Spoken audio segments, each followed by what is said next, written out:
Years ago, there used to be this expression, what if they gave a war and nobody came? Well, what if you quit X or Twitter and nobody gave a damn?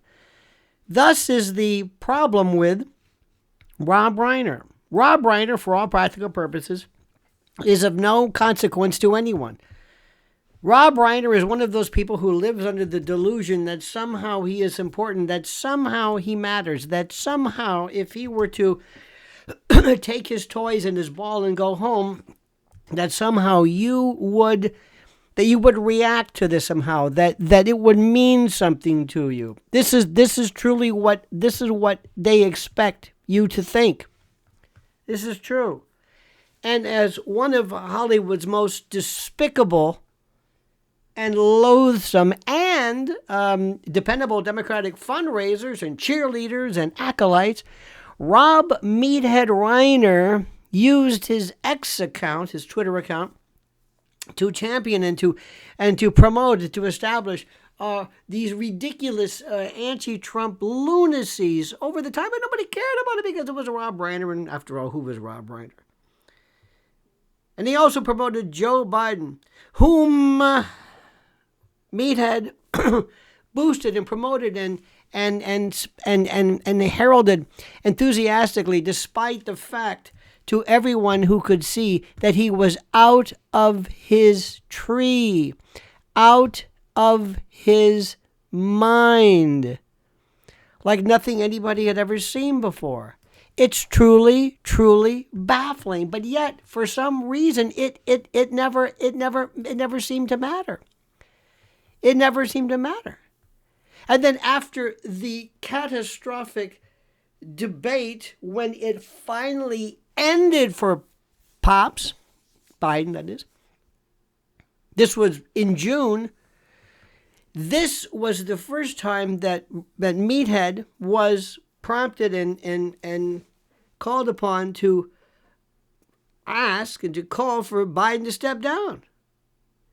It took him this long. He didn't know years ago. I knew he was out of his tree since the corn pop days, but that's me.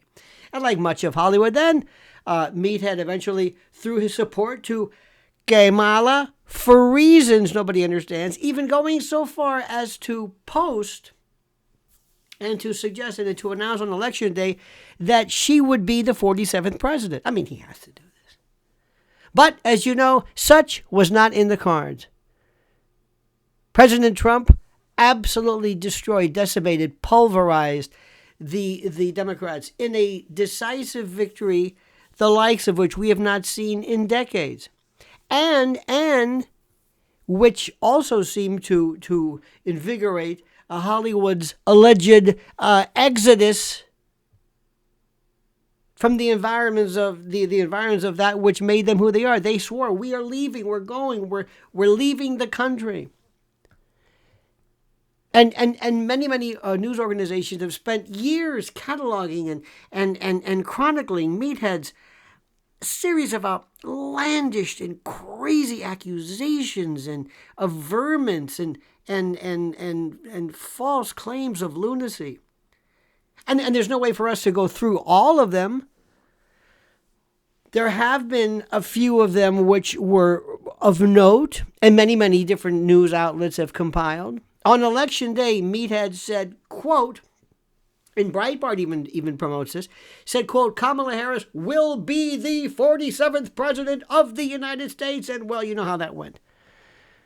Last year, it was reported that he was one of the number of celebrities who were heralding and celebrating Colorado's Supreme Court for throwing Trump off the ballot. Remember that?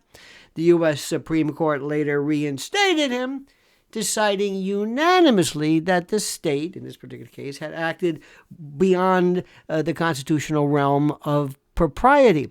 In 2022, it is reported that Robbie Boy, Meathead, claimed incorrectly, falsely, libelously, one might say, that Trump was, quote, directly tied and connected to the assault on House Speaker Nancy Pelosi's husband, Paul Pelosi, who got hammered. Remember that? With his little rendezvous, his tryst with somebody in that particular incident that nobody dares to go into because of obvious reasons, when he got hammered. Of course, President Trump had nothing to do with it whatsoever. And that same year,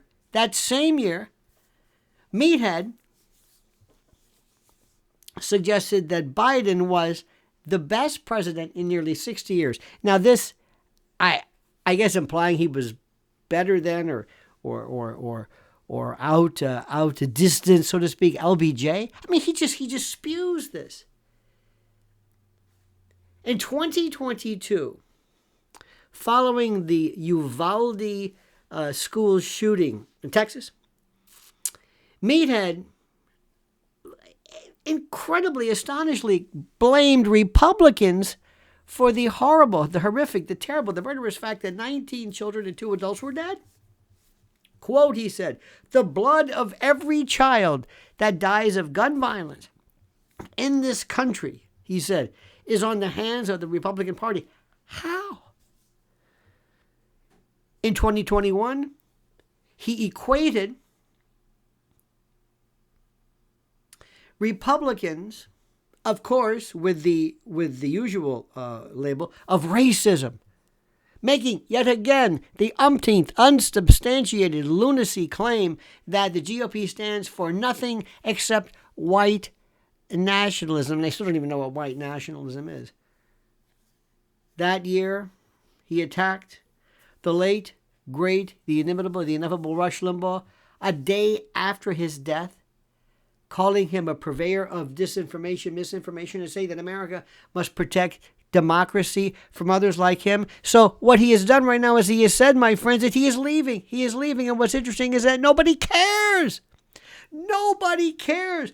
Leave. Go. Get the out of here. It doesn't matter if you were to evaporate, if you were to self-immolate. No one would care because, simply put, no one cares.